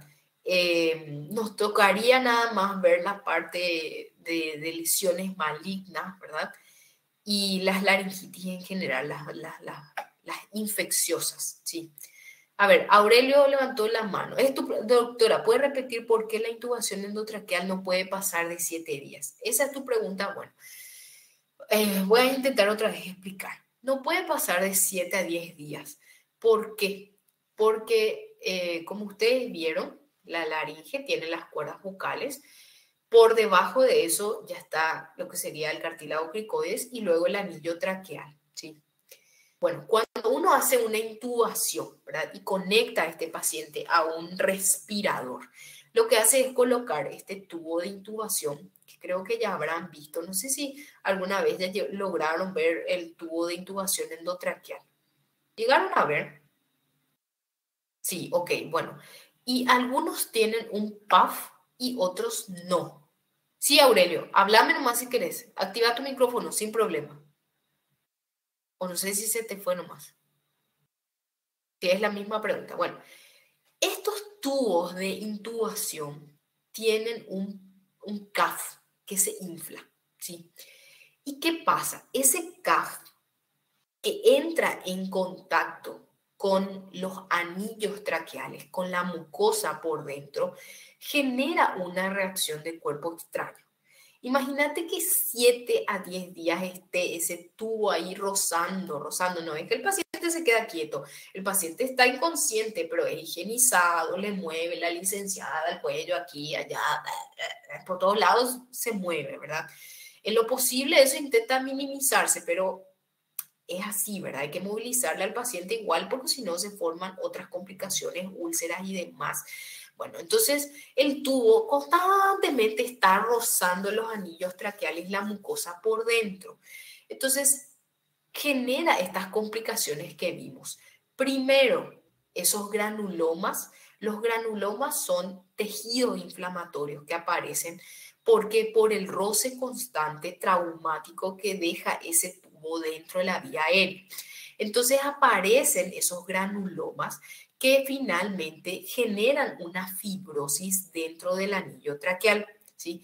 Y el anillo traqueal es algo muy pequeño, ¿sí? Tiene 1 centímetro y algo nomás de diámetro, pero eso con la fibrosis y la reacción al cuerpo extraño que hace contra ese CAF va disminuyendo de diámetro, entonces es ahí donde se estrecha, ¿sí? Es esa estrechez lo que hace justamente que después sea muy difícil de canular, sea muy difícil que el paciente mantenga una buena ventilación, se le quita y tiene una dificultad respiratoria. ¿Y por qué tiene? Porque ya está inconsciente en teoría, pero ¿qué pasa? La luz traqueal, que era del 100% por esa fibrosis que hizo alrededor del tubo, queda en 50. Imagínate, es como que vos tengas medio pulmón nomás para respirar. Estás luego mal, recuperándote, descomplejizando al paciente y intentas meter el aire, pero no entra, ¿sí? No entra y no sale.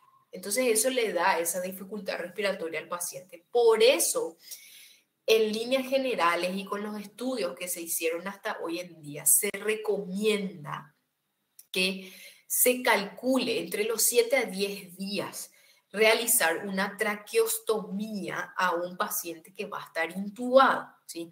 ¿Por qué? Porque esa intubación versus la traqueostomía, ¿verdad? Cierto, la traqueostomía también es un procedimiento, se le coloca al paciente, ¿verdad? Pero es mucho más fácil de conectar y generalmente se complica menos. ¿Por qué? Porque después eso uno cierra y como cicatriza por segunda intención, la luz traqueal igual queda en 100%, ¿sí? A diferencia del tubo que sí genera mucha más reacción del cuerpo extraño, ¿ok? Creo que se entendió entonces, ¿verdad? La explicación.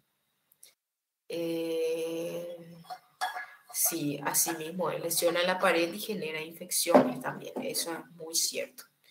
Y después es muy difícil porque hay que descomplejizar al paciente y muchas veces por eso están internados mucho tiempo, ¿verdad? Es complejo. Van a ir viendo en su práctica médica, ¿verdad? Eventualmente cómo se manejan todas esas cosas. Eso es nada más a modo de comentario, ¿sí? Pero bueno, como les digo, de esta parte la vía aérea no se van a salvar, así que si quieren adquirir un conocimiento que le va a durar el resto de su vida, lean bien después la parte de laringe porque realmente es importante para el manejo clínico del paciente después, ¿sí? En su práctica médica estamos hablando, no solamente ahora exámenes y demás, ¿sí? Bueno, ok. ¿Dudas o preguntas al respecto?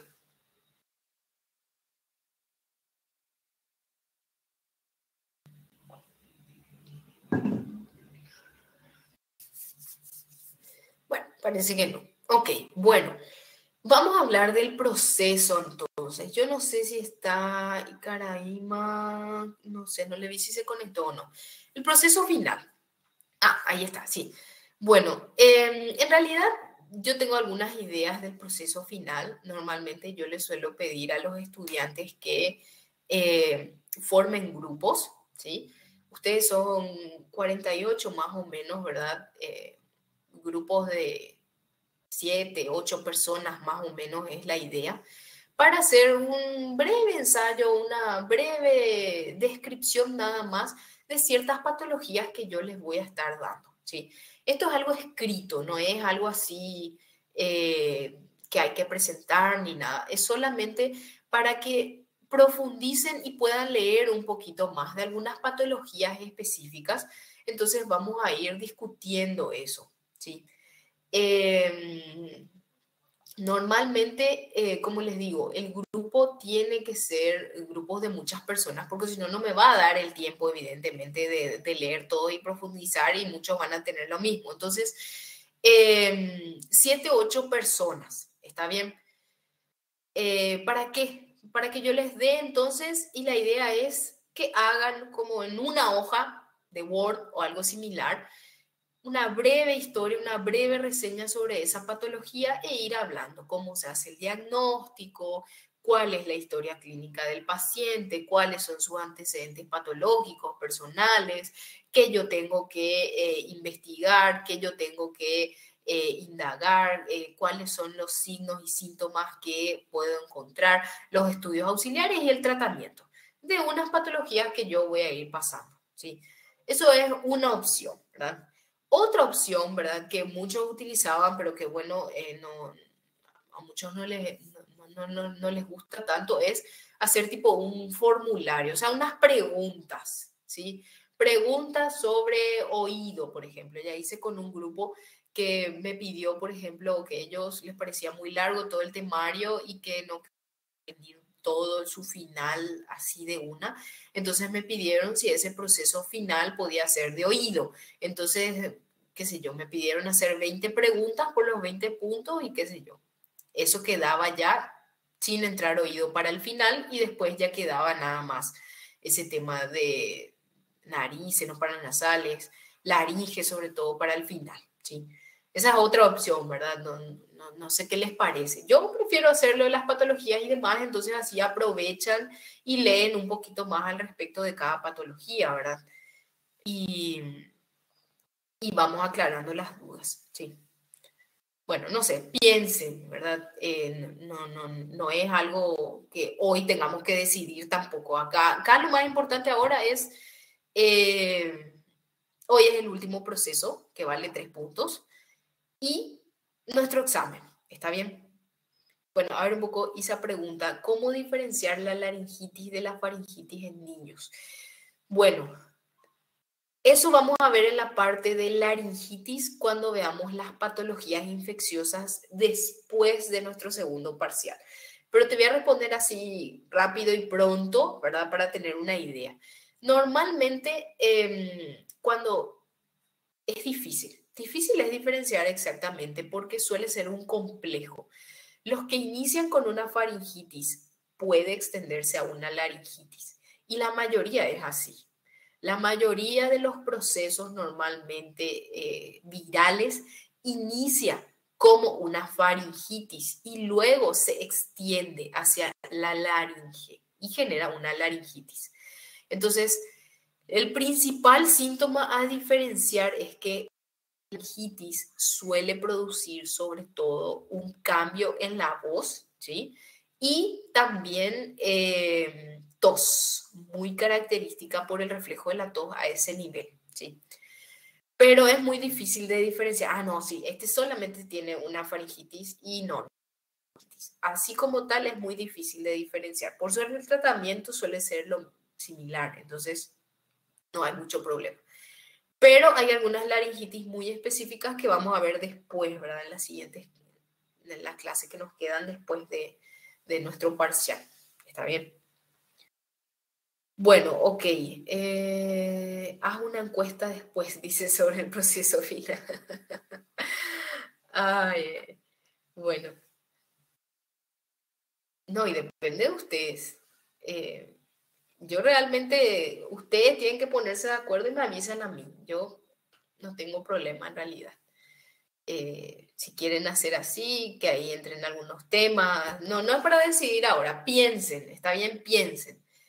y después hablamos de eso, no hay problema. Vamos a ir discutiendo con el paso de los días. Como les digo, para mí es mucho más fácil que quedarme en grupo y que dividan. Bueno, yo voy a hacer, qué sé yo, vamos a hablar de una patología, la poliposis, por así decir. Bueno, y vamos a hablar de esa poliposis, bueno, cuál es la historia, cuáles son los síntomas, cuál es esto, cuál es lo otro, y ya está. Eso suben y fin, o sea, no hay mucho que hacer. Los otros son preguntas, ¿verdad? Un poco más complicado porque ya hay que estudiar bien para eso y finalmente tiene un puntaje, o sea, piensen, yo no les voy a presionar, como ustedes quieran.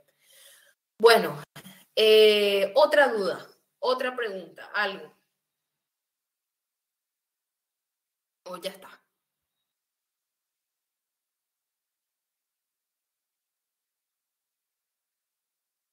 Bueno, ahí ya puse pausar la grabación. Bueno, para repetir nada más. En nuestro examen de la próxima semana solamente va a entrar la parte de nariz, senos paranasales y faringe, ¿sí? No quiero que lean esta parte de laringe todavía, ni la parte de boca, cavidad oral y eso, porque de repente ya va a ser muy largo el temario, entonces vamos a dejar solamente en faringe, nariz y senos paranasales. ¿Está bien? Bueno, yo voy a ir haciendo el examen, entonces así ya les paso los tips que sí o sí tienen que repasar. Bueno, genial. Entonces vamos a estar hablando, ¿sí? Y no hay apuro, concéntrense en nuestro examen, que ya es la próxima semana y después vemos cómo solucionar el resto, ¿sí? Bueno, que estén bien, nos vemos entonces, que lean mucho. Chao, chao.